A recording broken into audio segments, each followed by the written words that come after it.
Student, welcome to MSc chem classes. तो कल class में हमने स्टार्ट किया था केमिकल रिएक्शंस एंड इक्वेशंस। तो इसमें हमने कुछ टॉपिक कर लिए थे। फॉर एग्जांपल सबसे पहले हमने किया था कि है ना, किसी भी केमिकल रिएक्शन के होने का पता कैसे चलता है कि केमिकल रिएक्शन होती है या नहीं हो रही। तो हमने देखा था कि अगर किसी भी सब्सटेंस में फिजिकल और केमिकल चेंज आते हैं तो उसका मतलब ये होता है कि वहाँ पर कोई ना कोई रिएक्शन हुई है। ठीक है, उसके बाद हमने पढ़ा था एक रिएक्शंस के बारे में जिसको हम बोलते हैं मैग्नीशियम रिबन की जो रिएक्शन थी, मैग्नीशियम ऑक्साइड की जो रिएक्शन थी। मैग्नीशियम रिबन को जब बर्न किया जाता है तो क्या होता है वो पे आता है। तो हमने देखा था कि मैग्नीशियम रिबन को जब बर्न किया जाता है तो वाइट फ्लेम निकलती है और जो एक वाइट पाउडर में चेंज हो जाता है मैग्नीशियम। इस पाउडर को हम बोलते हैं मैग्नीशियम ऑक्साइड बोलते हैं। ये जो रिएक्शन होती है मैग्नीशियम और ऑक्सीजन की प्रेजेंस की वजह से होती है। उसके बाद नेक्स्ट करते हैं कि किसी भी केमिकल रिएक्शन होती है तो हमें पता कैसे चलेगा कि केमिकल रिएक्शन हो रही है। तो सबसे पहले हम ऑब्जर्व करते हैं कि जो भी हमारा रिएक्टेंट है, जो भी हमने सब्सटेंस डाला, उसके कलर में कोई, उसके स्टेट में कोई चेंज हो रहा है, ठीक है, या उसके कलर में कोई चेंज हो रहा है, या उसकी इवोल्यूशन, कोई गैस की इवोल्यूशन हो रही है, या टेम्परेचर में चेंज हो रहा है। अगर ये सारे सिम्टम्स हमें दिखाई देते हैं तो हम मानते हैं कि केमिकल रिएक्शन हुई होगी। ठीक है, सबसे पहले देखते हैं कि स्टेट में चेंज, जैसे कि मिल्क है, मिल्क से कर्ड बनता है, ठीक है, दूध से दही बनती है। तो दूध क्या होता है, लिक्विड होता है, और दही क्या होती है, सॉलिड होती है। तो जब लिक्विड से सॉलिड स्टेट में जाता है तो क्या होता है, उसके स्टेट में चेंज आता है। स्टेट में चेंज आ गया तो हम मानते हैं कि वहाँ पे केमिकल रिएक्शन हुई होगी। दूसरा है चेंज इन कलर, किसी सब्सटेंस के कलर में चेंज आए। जैसे कि हमने कल एग्जांपल किया था आयरन रोड का। जब किसी भी लोहे की चीज़ को हम बाहर रख देते हैं तो वो क्या हो जाती है, ब्राउन कलर की हो जाती है। तो वो भी क्या होता है, केमिकल रिएक्शंस होती है। उसके बाद इवोल्यूशन ऑफ गैस, इसका भी एग्जांपल हमने किया था। जब हम खाने को रख देते हैं तो खाना क्या हो जाता है, खराब हो जाता है। तो सुबह को देखते हैं तो उसके अंदर बबल्स बनते हैं, यानी कि बबल्स कब बनते हैं, जब कोई ना कोई गैस इवोल्व हो रही। तो इवोल्यूशन ऑफ गैस भी हमें बताता है कि केमिकल रिएक्शन हुई है। इसी तरह से चेंज इन टेम्परेचर, जब भी किसी टेम्परेचर में चेंज होगा, ठीक है, जो भी खाना है गर्म हो गया, ठीक है, ठंडा हो गया, तो उसमें भी क्या होता था, केमिकल रिएक्शन होती है। फॉर एग्जाम्पल हमने देखा होगा कि जैसे कि दूध को हम रख देते हैं, वो पूरे दिन रखे रहते हैं बिना गर्म किए। तो जब शाम को गर्म करते हैं तो गर्म करते ही क्या हो जाता है, दूध फट जाता है, ठीक है, ठंडा रहता है। पर जब भी आप गर्म करते हैं तो वहाँ पे क्या हुआ, टेम्परेचर, टेम्परेचर का मतलब होता है तापमान, तापमान में चेंज हुआ तो क्या हुआ, केमिकल रिएक्शन होती है। उसके बाद हमने देखा था केमिकल इक्वेशंस के बारे में कि केमिकल इक्वेशंस क्या होती है। तो हमने देखा था कि केमिकल इक्वेशन के तीन कंपोनेंट होते हैं। पहला होता है रिएक्टेंट, दूसरा होता है प्रोडक्ट, और तीसरा होता है रिएक्शन मीडियम। पहला रिएक्टेंट, दूसरा प्रोडक्ट, और तीसरा जो कंपोनेंट होता है वो होता है रिएक्शन मीडियम। रिएक्शन मीडियम को हम बोल सकते हैं किस मीडियम में या किस फेज में रिएक्शन हो रही है, रिएक्शन मीडियम या रिएक्शन कंडीशन भी बोल देते हैं। ठीक है, वो तीन कंपोनेंट थे किसी भी केमिकल इक्वेशन से। तो केमिकल इक्वेशन को रिप्रेजेंट कैसे करते हैं उसके बारे में हमने पढ़ा था। तो रिप्रेजेंट करने के लिए मैंने बताया था कि है ना, जो रिएक्टेंट होते हैं उसको हम लिखते हैं लेफ्ट हैंड साइड, जो प्रोडक्ट होते हैं उसको हम लिखते हैं राइट हैंड साइड। और रिएक्टेंट और प्रोडक्ट को कनेक्ट करने के लिए क्या लगाते हैं, एक एरो लगाते हैं। एरो की जो टेल होती है हमेशा रिएक्टेंट की साइड, और जो हेड होता है वो किसकी साइड होता है, प्रोडक्ट की साइड होता है। तो इस तरह से हम किसी भी केमिकल रिएक्शन को रिप्रेजेंट करते हैं। उसके बाद हमने पढ़ा था बैलेंसिंग ऑफ केमिकल रिएक्शन। इसको law of conservation of mass से पढ़ा था। Law of conservation of mass से पढ़ा था कि किसी भी रिएक्टेंट और प्रोडक्ट में जो नंबर ऑफ एटम है वो क्या रहेंगे, सेम रहेंगे। जितने भी एटम या जितना भी मास किस में है, रिएक्टेंट में है। जितना भी मास है जो रिएक्टेंट का है, हमने लिखा था जो टोटल, ब्लैंक पेज पे लिख लेते हैं यहाँ पे, कि जो टोटल मास ऑफ रिएक्टेंट होता है, टोटल मास ऑफ रिएक्टेंट हमेशा इक्वल होगा टोटल मास ऑफ प्रोडक्ट के, टोटल मास ऑफ प्रोडक्ट के। ठीक है, या हम बोल सकते हैं कि total number of atom, total number of atom in reactant, reactant के अंदर ऑलवेज इक्वल होंगे total number of atom in product. जितने भी नंबर ऑफ एटम रिएक्टेंट में वो किसके बराबर होंगे, नंबर ऑफ प्रोडक्ट के बराबर होंगे। ये होता है law of conservation of mass. और इसी लॉ का हम उपयोग करते हैं, यूज़ करते हैं किसी भी केमिकल इक्वेशन को लिखने के लिए। तो हमने दो केमिकल रिएक्शंस देखी थी और उनको बैलेंस भी किया था। सबसे पहले हमने देखी थी जिंक सल्फेट की, ठीक है, Zn प्लस H2SO4, जिंक और सल्फ्यूरिक एसिड के। तो हमने क्या किया था, जितने भी एलिमेंट है उनको लिख लेते हैं, रिएक्टेंट में जितने उनके नंबर है उनको लिख लेते हैं, फिर प्रोडक्ट में जो नंबर है उनको लिख लेते हैं। उसके बाद उसको जिसका नंबर कम या ज़्यादा है उसको हम मल्टीप्लाई करके बैलेंस करते हैं। दूसरी हमने रिएक्शन देखी थी आयरन की और वाटर की, Fe प्लस H2O, तो बनता है Fe3O4 और हाइड्रोजन गैस इवॉल्व होती है। तो इस रिएक्शन को हमने खुद बैलेंस करके देखा था। अब नेक्स्ट जो टॉपिक है हमारा टाइप ऑफ केमिकल रिएक्शन की, केमिकल रिएक्शन किस किस तरह से होती है। तो नेक्स्ट टॉपिक है हमारा type of chemical reaction.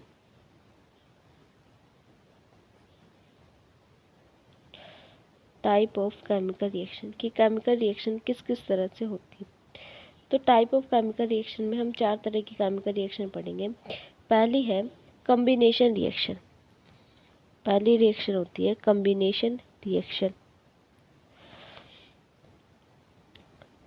Second type of reaction होती है decomposition reaction. Decomposition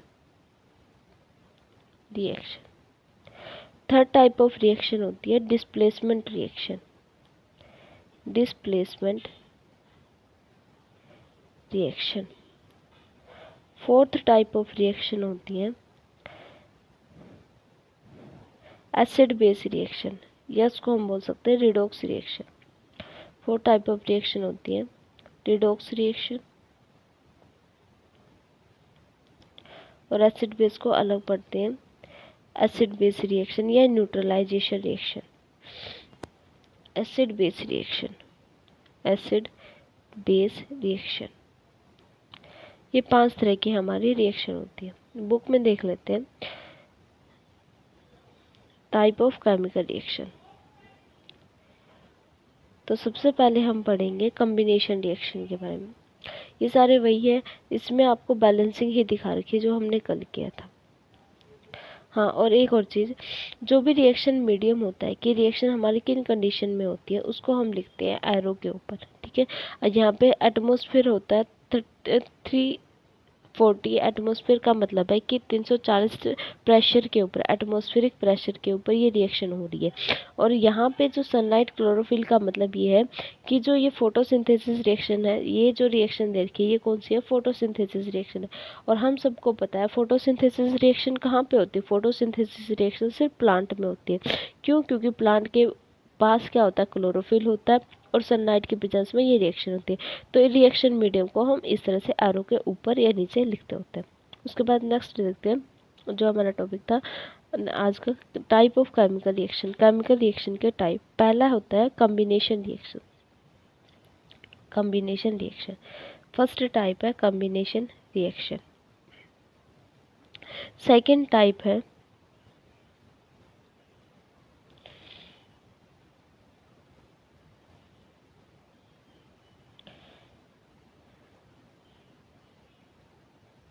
decomposition reaction.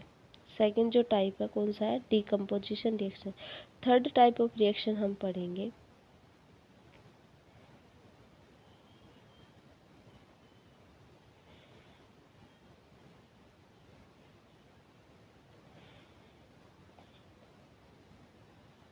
हाँ, हमें 3 ही तरह की रिएक्शन पढ़नी है भाई। हाँ, एक ये रही। हाँ, उसके बाद डिस्प्लेसमेंट रिएक्शन, ये भी पढ़ेंगे। डिस्प्लेसमेंट रिएक्शन क्या होती है वो भी पढ़ेंगे। उसके बाद थर्ड है डिस्प्लेसमेंट रिएक्शन। फोर्थ जो टाइप ऑफ रिएक्शन है डबल डिस्प्लेसमेंट पे डिस्प्लेसमेंट में ही आ जाता है, ठीक है, डिस्प्लेसमेंट में ही पढ़ेंगे हम इसको। उसके बाद जो फोर्थ टाइप है उसको बोलते हैं ऑक्सीडेशन और रिडक्शन रिएक्शन। ये सारे टाइप ऑफ रिएक्शन हमें आज पढ़ने हैं, ठीक है। तो शुरू करते हैं कॉम्बिनेशन रिएक्शन से। सबसे पहले पढ़ते हैं कॉम्बिनेशन रिएक्शन। देखो नाम में ही पता चल रहा है कॉम्बिनेशन, कॉम्बिनेशन के वर्ड में ही क्या है, कंबाइन, यानी कि कंबाइन होना। ऐसी रिएक्शन जिसमें है ना रिएक्टेंट कंबाइन होके एक प्रोडक्ट बनाए, ठीक है। कॉम्बिनेशन रिएक्शन कौन सी होगी, रिएक्शन जिसमें रिएक्टेंट कंबाइन होके प्रोडक्ट बनाएंगे, कंबाइन होके प्रोडक्ट बनाएंगे। फॉर एग्जाम्पल जैसे ए प्लस बी, ए प्लस बी, मैंने इन दोनों रिएक्टेंट को रिएक्ट करवाया तो ए प्लस बी पहले कितने आइटम थे, 2 आइटम थे, दो अलग अलग एलिमेंट थे। अब क्या बन गया, सिर्फ एक प्रोडक्ट बन गया, यानी कि दो अलग अलग चीज़ें मिलकर कंबाइन होकर क्या बनाए, एक प्रोडक्ट बनाए। तो ऐसे रिएक्शन को हम बोलते हैं कॉम्बिनेशन रिएक्शन। तो सबसे पहले जो कॉम्बिनेशन रिएक्शन हम पढ़ रहे हैं वो जितनी भी, एक बात देखो, जितनी भी कंबंसेशन रिएक्शन होती है, कंबंसेशन रिएक्शन यानी कि जिसमें किसी भी सब्सटेंस को जलाया जाता है, वो सारी क्या होती है, कॉम्बिनेशन रिएक्शन होती है। ऑल कंबंसेशन, तो सबसे पहले हम पढ़ेंगे कॉम्बिनेशन रिएक्शन के बारे में। कॉम्बिनेशन के नाम में ही कंबाइन है, यानी कि दो रिएक्टेंट मिलकर एक प्रोडक्ट बनाएंगे, तो ऐसी रिएक्शन होती है कॉम्बिनेशन रिएक्शन। डेली लाइफ में कॉम्बिनेशन रिएक्शन को हम कहाँ पे देख सकते हैं, जैसे कि हमने क्या किया, पानी लिया, एक गिलास पानी लिया, उसके अंदर चीनी डाली, तो उसको हम घोल रहे हैं, ठीक है। घोलते वक्त क्या होता था, नींबू जो मीठा पानी बन जाता है, तो उसमें चीनी गायब हो जाती है, कंबाइन होके एक प्रोडक्ट बन गया। तो ऐसी रिएक्शन होती है कॉम्बिनेशन रिएक्शन, ठीक है। दूसरी जो है, जैसे कि जो हमारा एग्जांपल है कैल्शियम ऑक्साइड, ठीक है। कैल्शियम एक मेटल है, ऑक्सीजन के साथ मिलकर कैल्शियम ऑक्साइड बनाती है। उसके अगर हम वाटर के साथ रिएक्शन करते हैं तो बनता है कैल्शियम हाइड्रोक्साइड, और साथ में इवॉल्व होती है हीट, ये होती है कैल्शियम ऑक्साइड। क्विक लाइम, जब इसके वाटर के साथ रिएक्शन की जाती है तो ये दोनों क्या हुए, left hand side reactant, arrow के लेफ्ट हैंड साइड रिएक्टेंट होते हैं, और CaOH ट्वाइस बनता है, क्या बन गया, ये प्रोडक्ट में, यानी कि दो रिएक्टेंट मिले, एक जो दो रिएक्टेंट मिले, एक रिएक्टेंट था हमारा कैल्शियम ऑक्साइड, दूसरा रिएक्टेंट था वाटर, और प्रोडक्ट क्या मिला, एक मिला, ठीक है। दो रिएक्टेंट मिलके जब एक प्रोडक्ट बनाते हैं, या दो रिएक्टेंट कंबाइन होकर एक प्रोडक्ट बनाते हैं, तो उस रिएक्शन को हम बोलते हैं कॉम्बिनेशन रिएक्शन। तो जो CaO होता है, CaO ये होता है कैल्शियम ऑक्साइड, इसकी वाटर के साथ जब रिएक्शन की जाती है, तो जब भी इसकी वाटर के साथ रिएक्शन करेंगे तो ये क्या बनाएगा, CaOH ट्वाइस बनाता है, ठीक है। और साथ में थोड़ी सी हीट भी इवॉल्व होती है। जो CaO है, इसका जो कॉमन नेम होता है वो होता है क्विक लाइम, इसको हम बोलते हैं क्विक लाइम। और जो CaOH ट्वाइस है, इसको हम बोलते हैं स्लेक्ट लाइम, स्लेक्ट लाइम। इनके कॉमन नाम भी पूछे जाते हैं एग्जाम में कि क्विक लाइम क्या होता है, स्लेक्ट लाइम क्या होता है, ठीक है। हिंदी में क्विक लाइम को बोलते हैं, क्योंकि इसमें वाटर नहीं है तो इसको बोलते हैं बिना भुजा हुआ चूना, बिना भुजा हुआ चूना, भुजा हुआ चूना। और जो स्लेक्ट लाइम है, इसको बोलते हैं भुजा हुआ चूना, स्लेक्ट लाइम को बोलते हैं भुजा हुआ चूना। ये जो स्लेक्ट लाइम होता है, इसको बोलते हैं भुजा हुआ चूना, भुजा हुआ चूना, ठीक है। तो ये क्वेश्चन पूछे जाते हैं कि क्विक लाइम का फॉर्मूला क्या होता है, स्लेक्ट लाइम का फॉर्मूला होता है, क्योंकि क्विक लाइम क्या होता है, CaO calcium oxide, slaked lime क्या होता है, CaOH ट्वाइस, ये होता है हमारा स्लेक्ट लाइम। अब देखो जो बुक में क्या स्टेटमेंट दे रखी है, इन दिस रिएक्शन, ये जो रिएक्शन है, in this reaction calcium oxide and water combine to form a single product, calcium oxide और water combine करके एक single product बनाता है calcium hydroxide। as such a reaction in which a single product, इसमें जो single product बनता है two or more reactant is known, formed from a two or more reactant known as combination reaction। ऐसी reactions जिसके अंदर single product बनता है, उन रिएक्शंस को दो या दो से अधिक रिएक्टेंट से उसको हम बोलते हैं कॉम्बिनेशन। तो ये क्या, कैसी रिएक्शन है, कॉम्बिनेशन रिएक्शन, ठीक है। उसके बाद नेक्स्ट करते हैं,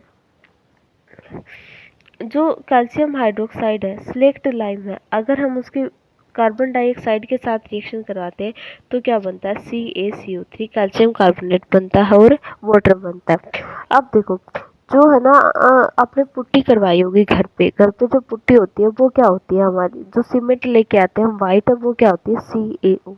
ठीक है, तो CaO सीमेंट होती है जिसको हम बोलते हैं क्विक लाइम।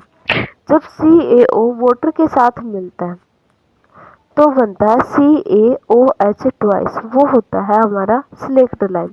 ये क्या होता है, स्लेक्ट लाइम। ठीक है, जब स्लेक्ट लाइम को मतलब जब भी पुट्टी लेके आते हैं तो सीमेंट होती है वो होती है CaO। फिर उसका हम रोगन करते हैं, दीवार के ऊपर भिगो के लगाते हैं तो क्या बन जाता है, हमारा स्लेक्ट लाइम बन जाता है, कैल्शियम हाइड्रोक्साइड बनता है। और जब भी हम पुट्टी करते हैं तो वो येलो येलो कलर की दिखाई देती है। फिर कुछ दिनों के बाद, 1-2 दिन के बाद उसमें बिल्कुल चमक आ जाती है, बिल्कुल वाइट चमक हो जाती है। वो वाइट चमक क्यों होती है, क्योंकि हमारे एटमॉस्फेयर में कार्बन डाइऑक्साइड है, तो जो कैल्शियम हाइड्रोक्साइड है जो एटमॉस्फेयर में प्रेजेंट कार्बन डाइऑक्साइड के साथ रिएक्शन करके क्या बना लेता है, CaCO3 कैल्शियम कार्बोनेट। ठीक है, और ये एक चमकीला पत्थर होता है, जैसे जो संगमरमर होता है ना वो कैल्शियम कार्बोनेट होता है, तो एक चमकीला पत्थर होता है, इस वजह से पुट्टे में क्या आ जाती है, चमक आ जाती है। उसके बाद नेक्स्ट देखते हैं बर्निंग ऑफ कॉइल। मैंने बताया था जितनी भी डिकम्पोजिशन रिएक्शन होती है, जितनी भी कंपनसेशन रिएक्शन होती है, डिकम्पोजिशन नहीं, जितनी भी कंपनसेशन रिएक्शन होती है, कंपनसेशन का मतलब होता है किसी भी सब्सटेंस के ऑक्सीजन के साथ रिएक्शन या किसी भी सब्सटेंस को जलाना, वो सारा ऑक्सीजन के प्रेजेंस में होता है, वे सारी रिएक्शंस ऑक्सीजन के प्रेजेंस में होती है, तो वो क्या होती है, कॉम्बिनेशन रिएक्शन होती है। जैसे कि कार्बन है, ठीक है, कार्बन के ऑक्सीजन के साथ रिएक्शन करवाएंगे तो क्या बनता है, कार्बन डाइऑक्साइड। दो रिएक्टेंट है, दो रिएक्टेंट मिलके क्या बना रहे हैं, एक सिंगल प्रोडक्ट बना रहे हैं, तो ये रिएक्शन कैसी होगी, कॉम्बिनेशन रिएक्शन। नेक्स्ट है H2+O2 हाइड्रोजन प्लस ऑक्सीजन, दो रिएक्टेंट है मिलके क्या बना रहे हैं, वाटर बना रहे हैं, तो ये भी क्या होगी, combination reaction. Formation of water भी क्या होता है, कॉम्बिनेशन रिएक्शन। ठीक है, बस आपको ज्यादा लोड नहीं लेना है, बस ये देखना है कि रिएक्टेंट कितने हैं, प्रोडक्ट कितने हैं, सबसे पहले ये देखना है। अगर रिएक्टेंट 2 और प्रोडक्ट 1 बनना है तो कंफर्म है कि वो रिएक्शन कॉम्बिनेशन रिएक्शन होगी। जैसे आप देखो ये रिएक्शंस देखो, बर्निंग ऑफ नेचुरल गैस, जब हम नेचुरल गैस को जलाते हैं तो CH4 प्लस ऑक्सीजन मिलता है, तो यह बनता है CO2 और H2O बनता है। ठीक है, अब देखो जो कॉम्बिनेशन रिएक्शन होती है ना वो दो तरह की रिएक्शंस होती है। अब आप बोलोगे कि इसमें तो ना क्या बन रहे हैं, दो प्रोडक्ट बन रहे हैं। ठीक है, तो ये जो रिएक्शन होती है इनको हम बोलते हैं एक्सोथर्मिक रिएक्शन। एक दूसरे टाइप की रिएक्शन होती है exothermic, according to evolution of heat, according to heat, heat के हिसाब से जो रिएक्शन होती है दो तरह की होती है, एक होती है एक्सोथर्मिक, एक्सोथर्मिक रिएक्शन, और दूसरी होती है endothermic reaction, endothermic reaction. Exothermic reaction कौन सी होती है, देखो थर्म का जो वर्ड है इसका मतलब होता है हीट से, तो एक्सोथर्मिक और एंडोथर्मिक दोनों में थर्म इस्तेमाल हुआ है, यानी कि हीट का जिक्र हुआ है। एक्सोथर्मिक का मतलब होता है, एक्सो को याद रखोगे एग्जिट से, किसी भी गेट के ऊपर क्या लिखा होता है, एग्जिट लिखा होता है, एग्जिट का मतलब होता है बाहर जाओ। ठीक है, बाहर जाना, बाहर जाने का रास्ता। तो ऐसी रिएक्शन जिसके अंदर हीट इवॉल्व होती है, हीट रिएक्शन से बाहर निकलती है, उसको हम बोलते हैं एक्सोथर्मिक रिएक्शन, उसको हम बोलते हैं एक्सोथर्मिक रिएक्शन। एक्सोथर्मिक रिएक्शन कौन सी होगी, जिसके अंदर हीट इवॉल्व होगी, जिसके अंदर क्या होता है, हीट इवॉल्व होती है, वो रिएक्शन होती है एक्सोथर्मिक। एक होती है एंडोथर्मिक रिएक्शन, एंडोथर्मिक रिएक्शन कौन सी होगी, एंडोथर्मिक रिएक्शन, एंडोथर्मिक रिएक्शन कौन सी होगी, जिसके अंदर हीट क्या होती है, अब्जॉर्ब्ड होती है, जिसको हमें बाहर से हीट देनी पड़ती है, वो कौन सी होती है, एंडोथर्मिक। एक्सोथर्मिक होती है जिसके अंदर हीट इवॉल्व हो, एंडोथर्मिक वो रिएक्शन होती है जिसके अंदर हीट अब्जॉर्ब हो। तो ये दो तरह की रिएक्शन होती है। तो बहुत सारी कंपनसेशन रिएक्शन ऐसी होती है जिसमें हीट देनी पड़ती है, बहुत सारी ऐसी होती है जो हीट इवॉल्व करती है। जैसे हम ईंधन जलाते हैं, तो ईंधन जलाते हैं तो हमें क्या मिलती है, एनर्जी मिलती है, हीट मिलती है, गर्म हो जाता है, तो वो क्या होगी, एक्सोथर्मिक रिएक्शन। इसी तरह से जैसे एलपीजी गैस सिलेंडर को ऑन करते हैं तो क्या होता है, हीट निकलती है, गर्म हो जाता है, ठीक है, खाना भी गर्म हो जाता है, तो वो कौन सी होती है, एक्सोथर्मिक रिएक्शन। अब देखो बर्निंग ऑफ नेचुरल गैस को जब हम जलाते हैं तो वो रिएक्शन होती है एक्सोथर्मिक रिएक्शन, क्योंकि जब भी नेचुरल गैस को जलाएंगे तो क्या होगा, मीथेन होती है नेचुरल गैस के अंदर, CH4 होता है मीथेन, ऑक्सीजन के साथ अभिक्रिया करेगा, क्या बनेगा, कार्बन डाइऑक्साइड और वाटर। ठीक है, इस रिएक्शन को हम बैलेंस करके भी देख सकते हैं। जैसे हम लिख देंगे यहाँ पे CH4 प्लस ऑक्सीजन क्या बना रहा है, CO2 प्लस H2, ये बन रहा है। ठीक है, तो रिएक्टेंट और प्रोडक्ट, रिएक्टेंट की साइड क्या है, रिएक्टेंट की साइड कार्बन है, हाइड्रोजन है और ऑक्सीजन है। प्रोडक्ट की साइड भी कार्बन, हाइड्रोजन, ऑक्सीजन। रिएक्टेंट की साइड जो कार्बन है कितने हैं, एक है। प्रोडक्ट की साइड भी कितना है, एक है। यहाँ पर हाइड्रोजन 4 है, यहाँ पर कितने हैं, 2 है जो वाटर के साथ जुड़े। यहाँ पर ऑक्सीजन कितने हैं, 2 हैं, और वहाँ पर ऑक्सीजन कितने हैं, 3 है।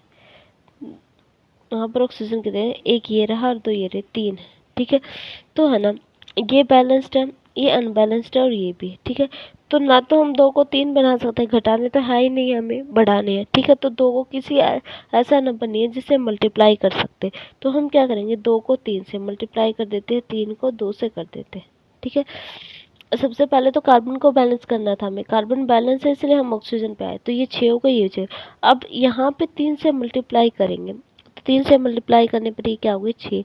अब यहाँ पे 3 से मल्टीप्लाई कहाँ से करें, अगर हमने यहाँ से मल्टीप्लाई किया 3 से तो क्या हो जाएगा, 3 ये हो जाएंगे, 2 ये होंगे, 5 हो गए। अगर हम यहाँ से करते हैं 2 दूनी 4 और 1 5, इस तरह से हो जाएंगे। यहाँ से करेंगे 3 से मल्टीप्लाई करते हैं तो 3, तो ये हो गए और 2 ये हो गए, 3 एकम 3, 2 ये हो गए, 5 हो गए। और यहाँ पे कितनी है ऑक्सीजन, 6 है। अब देखो नेक्स्ट करते हैं,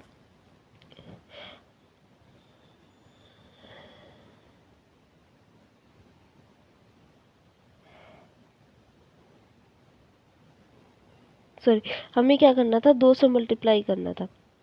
हाँ, 2 से मल्टीप्लाई करेंगे, H2O को किससे मल्टीप्लाई करना है, 2 से, तो 2 से इसको मल्टीप्लाई करेंगे, क्योंकि 3 तो ये पहले, तो क्या गए, 2 ये हो गई और 2 ये हो गई और 2 ये हो गई, कितनी हो गई, 4 हो गई। और यहाँ पे कितनी है, 2 है, तो इसको भी क्या कर लेते हैं हम, 2 से मल्टीप्लाई कर देते हैं, इसको भी क्या करते हैं, 2 से मल्टीप्लाई कर देते हैं, तो ये भी क्या हो गई, 2 होंगी। ठीक है, तो इस रिएक्शन को बैलेंस करते हैं इस तरह से, CH4 plus 2O2 CO2 plus 2H2, ये बन जाएगा। उसके बाद नेक्स्ट रिएक्शन है हमारी फोटोसिंथेसिस रिएक्शन। ये जो रिएक्शन है ये फोटोसिंथेसिस रिएक्शन, C6H6H12O6 6O2। ठीक है, जब 6CO2 बनता है और 6H2 बनता है तो ये हमारी फोटोसिंथेसिस रिएक्शन होती है। फोटोसिंथेसिस रिएक्शन में क्या बनती है, हमें एनर्जी मिलती है, तो ये क्या होती है, एक्सोथर्मिक रिएक्शन होती है। तो जैसे हमें सांस लेना है तो इसमें लिखा है कि नेचुरल गैस का जलना है वो भी एक एक्सोथर्मिक रिएक्शन होती है। हम सांस लेते हैं वो भी क्या होती है, एक एक्सोथर्मिक रिएक्शन होती है, क्योंकि उसमें है एनर्जी मिलती है। उसके बाद जो